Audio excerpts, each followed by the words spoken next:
اعوذ باللہ من الشیطان الرجیم بسم اللہ الرحمن الرحیم۔ یہ سوال ہے کہ آج کل انٹرنیٹ اور خاص طور پر اس پر جو کھیل و تفریح کے پروگرام ہیں، انٹرٹینمنٹ کے حوالے سے جو مختلف پروگرام ہوتے ہیں، ان کی شرعی حیثیت کیا ہے، اور یہ کہ اسلام میں کس قسم کی تفریح اور کھیل کود کی اجازت ہے،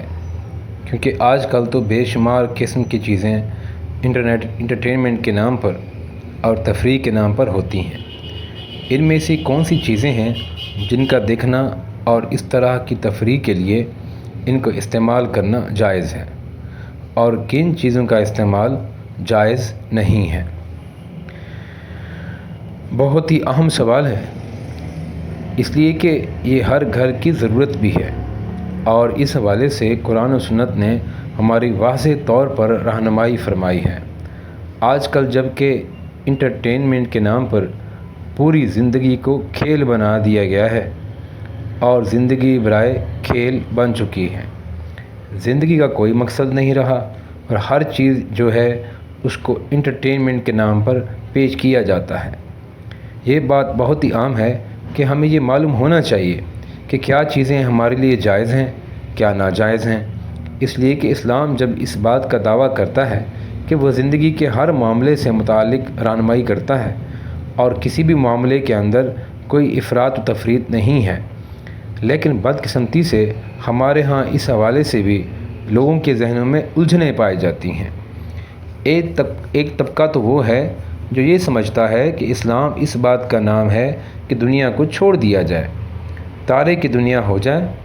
اور کسی قسم کا کھیل کود اور کسی قسم کی تفریح جو ہے وہ تو اسلام کا اس کے ساتھ کیا تعلق ہے، تفریحات کے ساتھ۔ اور ایک دوسرا طبقہ ہے جو یہ سمجھتا ہے کہ کھیل کود یا انٹرٹینمنٹ کے نام پر جو کچھ ہو رہا ہے ہر چیز جائز ہے، بس اسلام تو صرف نماز روزے تک محدود ہے، اس کے علاوہ باقی زندگی کے معاملات کے اندر ہم بالکل آزاد ہیں۔ یہ دو انتہا ہیں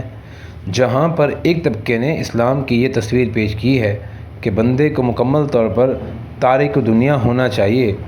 دنیا کو چھوڑ کر ہر وقت اللہ اللہ کرتے رہنا چاہیے، تو یہ دین کا تصور یہ بھی درست نہیں ہے، اس لیے کہ اسلام نے جسم کے تقاضے پورا کرنے کی نہ صرف اجازت دی ہے بلکہ جسم کا حق قرار دیا ہے۔ کھانا پینا، سونا، گرمی سردی سے بچنا، یہ سارے جسم کے تقاضے ہیں، اور ان کے بغیر جسم کی صحت اور طاقت ممکن نہیں ہے۔ اسی طرح کھیل اور تفریح بھی ہیں، وہ بھی انسانی جسم کی صحت اور قوت کے لیے مفید ہیں، البتہ اس کے لیے قرآن و سنت نے، شریعت نے کچھ حدود اور قیود مقرر کی ہیں کہ ایسے کھیل جو جسم کی صحت اور قوت کو بحال رکھتے ہوں، اس طرح کے کھیل جائز ہیں، لیکن کچھ شرائط کے ساتھ۔ ان میں سے پہلی اور بنیادی شرط یہ ہے کہ ایسا کوئی کھیل بھی جائز نہیں ہے جو غیر اخلاقی ہو اور غیر شرعی ہو، جن کے اندر کوئی بھی ایسی حرکت یا کوئی قول اور فعل اور کوئی عمل ایسا کیا جائے جو اخلاق سے گرا ہوا ہو اور شرعی لحاظ سے جائز نہ ہو۔ مثال کے طور پر ایسا کوئی کھیل یا سپورٹس کے اندر کوئی بھی ایسا کھیل جس میں برہنہ جسم کا وہ حصہ جن کا ڈھانپنا ضروری ہے، اس میں جسم کو برہنہ کرنا پڑتا ہو، ننگا کرنا پڑتا ہو، ظاہر ہے کہ یہ چیز جائز نہیں ہے۔ اسی طرح کھیلوں کی جو اجازت دی ہے، سپورٹس کی جو اجازت دی ہے، وہ بھی بقدر ضرورت،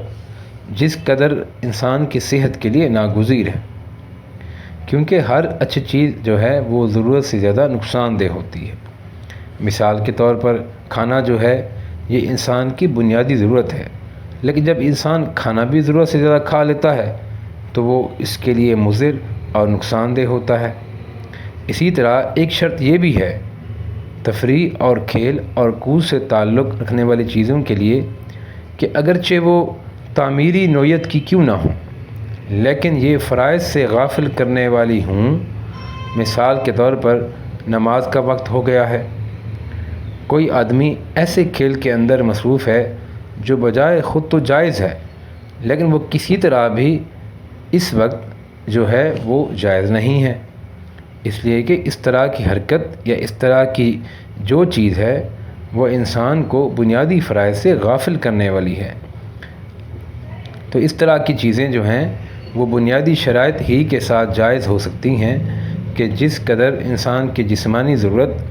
اور اس کی صحت کا تقاضا ہے۔ اس قدر جو تفریح ہے، سپورٹس ہیں، ان میں کسی قسم کا کوئی حرج نہیں ہے،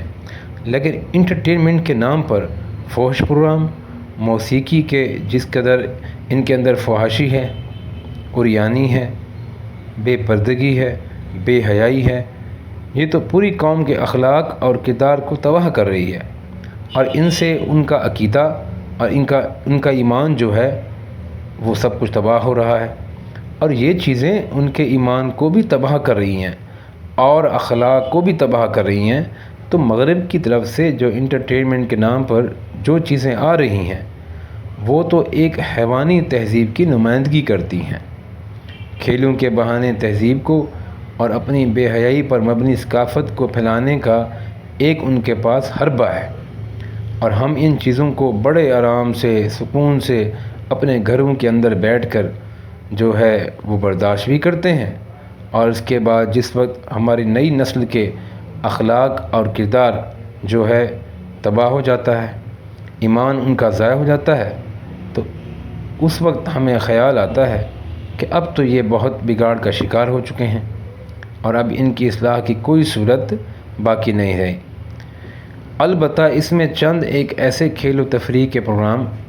جو کہ اسلام نے جن کو جائز قرار دیا ہے،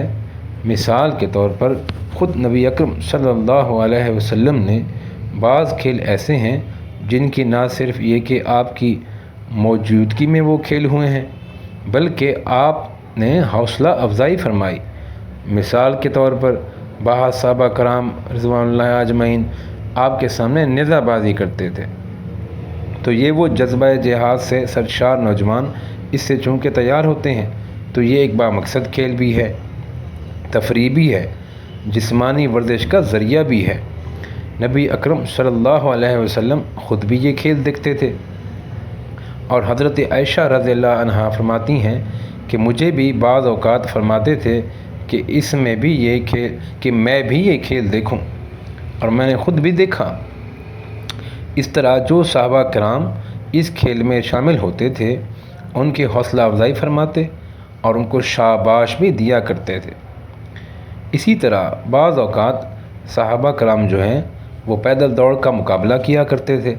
تو نبی اکرم صلی اللہ علیہ وسلم